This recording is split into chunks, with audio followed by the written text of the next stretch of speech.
let's dive right into the Korean War. We're unpacking exactly how a regional clash exploded into a massive global escalation. Seriously, if you want to understand modern geopolitics, we have to figure out how a single line drawn on a map dragged the US, the Soviet Union, and China into devastating industrial warfare. And to really grasp the sheer gravity of this, just look at this number, up to 3 million.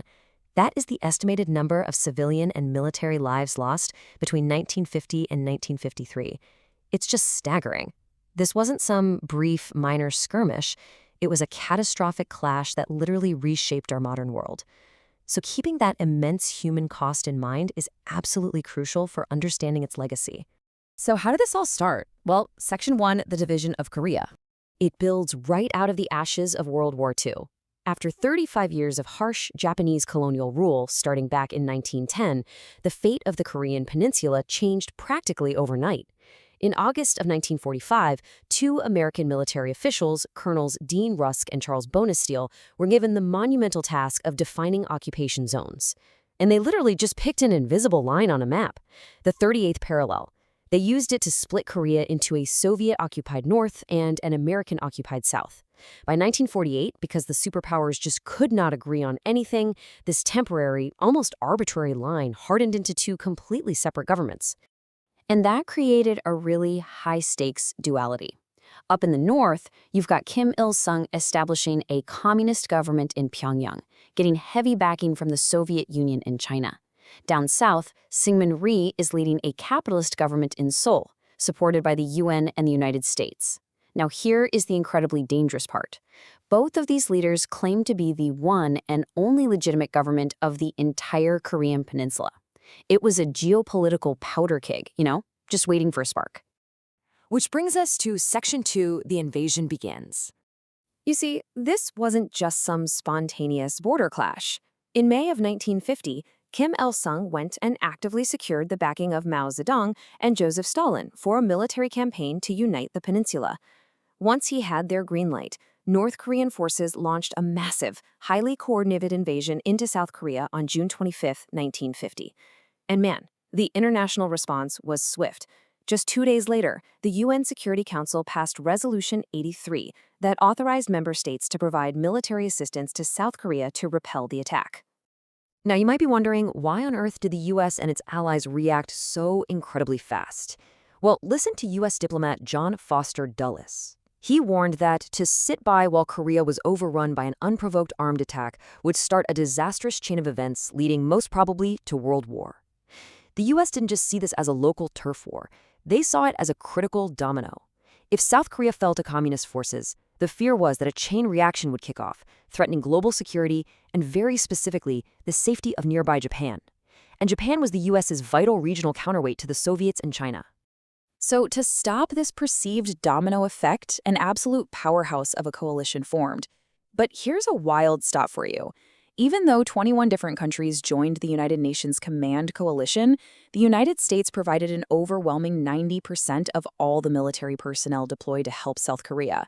90%. Let's move on to Section 3, the Seesaw War. What followed was one of the most volatile military campaigns in modern history. Territory was violently changing hands in just a matter of months. At first, North Korean forces steamrolled south, pushing UN and South Korean troops all the way back to a tiny defensive pocket called the Pusan Perimeter. But then, in September 1950, UN forces launched this crazy, daring, amphibious counteroffensive at Inchon. It completely flipped the script. They pushed aggressively north, crossing the 30th parallel and actually invading North Korea. But as those UN forces got closer and closer to the Chinese border, China retaliated. They sent hundreds of thousands of troops pouring into the fray, which forced a massive, bitter retreat for the UN forces back down the peninsula. The sheer scale of this back-and-forth fighting showcased some terrifying new methods of destruction. We are talking about modern industrial warfare. It combined old-school World War II-style heavy armored offensives with completely new and terrifying tactics.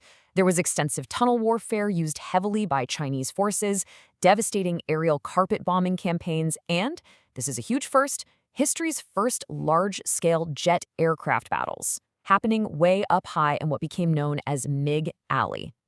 All of that chaos leads us right into Section 4, stalemate and armistice. Because by mid-1951, those massive sweeping offensives kind of ran out of steam, and the front lines stabilized right back near where they started, right around that 30th parallel. For 2 agonizing years, both sides fought bitterly over these tiny hills and ridges, while peace talks just dragged on and on. Finally, combat ended on July 27, 1953, when they signed the Korean Armistice Agreement. That agreement established the heavily fortified 4-kilometer-wide demilitarized zone, or DMZ, right along the front line, and finally allowed for the exchange of prisoners of war. And that brings us to Section 5, the long-term aftermath. Even though the active fighting stopped, the human toll was just catastrophic for everyone involved. Look at this data. We're looking at around 1 million military deaths and an estimated 1.5 to 3 million civilian deaths. Entire cities were leveled to the ground. Families were permanently separated by this new border. It really stands out as one of the deadliest conflicts of the entire Cold War era. And the physical devastation? Absolutely absolute.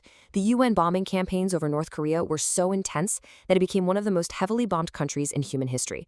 Just look at these post-war production numbers. Their electrical generation was knocked down to roughly 17% of pre-war levels. Coal, 17%. And steel production dropped to a shocking 2.8%. Their industrial infrastructure was practically wiped off the map. That is a level of trauma that deeply, deeply influenced their national psyche moving forward. Meanwhile, over in the United States, the effects were equally transformative, just in a very different way.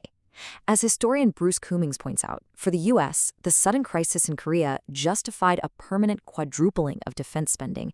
Think about that for a second. It was actually the Korean War, not World War II, that truly cemented the enormous foreign military base structure and that massive domestic military-industrial complex that we see defining American global power today. And those geopolitical shockwaves spread everywhere. Because of this war, the U.S. formally guaranteed the defense of Taiwan, ensuring it stayed outside of mainland China's control. China, having basically fought the UN to a standstill, cemented its reliance on the Soviet Union for technology and aid, while simultaneously using wartime propaganda to ingrain deep anti-U.S. sentiment into its culture. The conflict even spurred changes further afield, like it played a big role in Turkey successfully entering NATO in 1952. The ripples were literally global. Which brings us to the ultimate paradox of the Korean War. It never officially ended. Yep, you heard that right. There was an armistice, sure, a ceasefire, but no peace treaty has ever actually been signed. It remains a frozen conflict, strictly paused by a piece of paper and a 4-kilometer stretch of landmines and barbed wire. Which leaves us with a final, really important thought to ponder. As we look at the heavily guarded DMZ today, with nuclear tensions constantly flaring and rival superpowers maneuvering in the background, we have to ask ourselves, how long can this geopolitical standoff remain frozen before the ice breaks again? Thanks for checking out this explainer and keep questioning the history that shapes our world.